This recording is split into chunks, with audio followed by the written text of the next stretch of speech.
Macmillan Audio presents The Librarians and the Pot of Gold by Greg Cox. Read for you by Thérèse Plummer.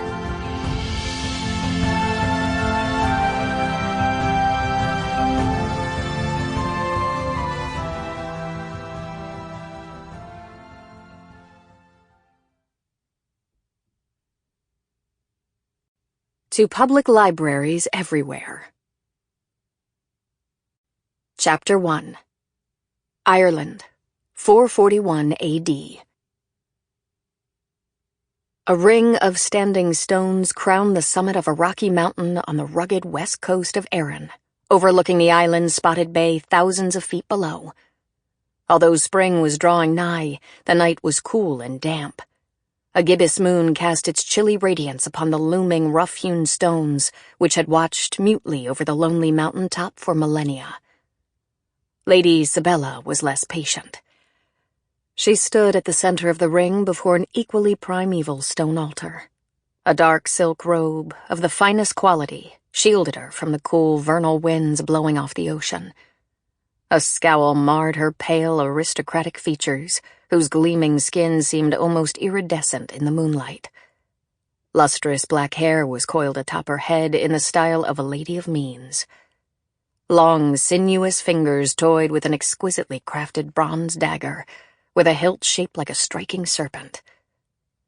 The dagger was an emblem of her authority, passed down from one generation of leaders to another by an ancient, clandestine order whose tireless pursuit of magic and power was destined to someday transform the world. The Serpent Brotherhood. "I grow weary of waiting," she announced, her accent that of a well-born Briton. "The appointed hour is come and gone. The little man tests my forbearance." 2 warriors accompanied her, to guard her person and to carry out her wishes, sanguinary or otherwise. One was a Greek mercenary, the other a disgraced Roman legionnaire. The latter had his short sword drawn, the better to defend her, while the former held a bundle wrapped in a plain lambskin blanket.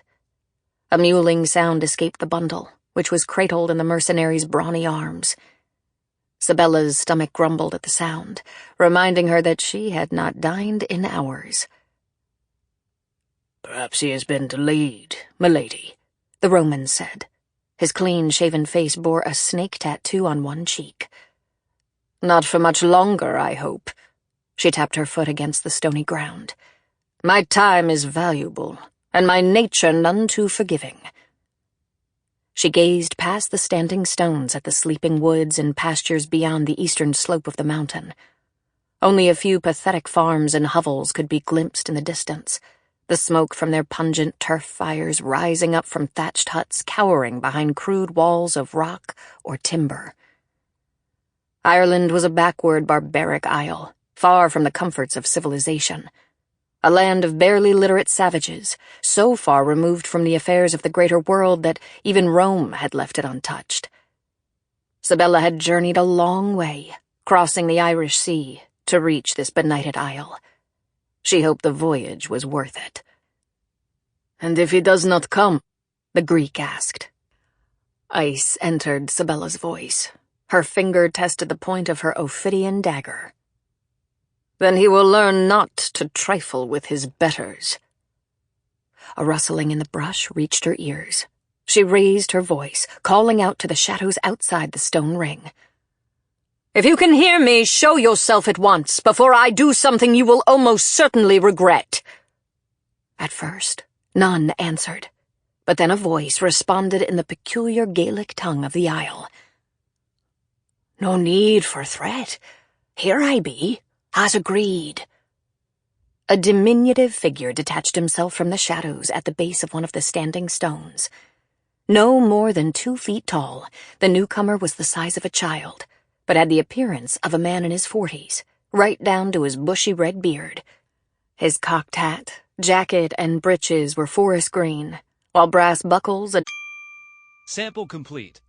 Ready to continue?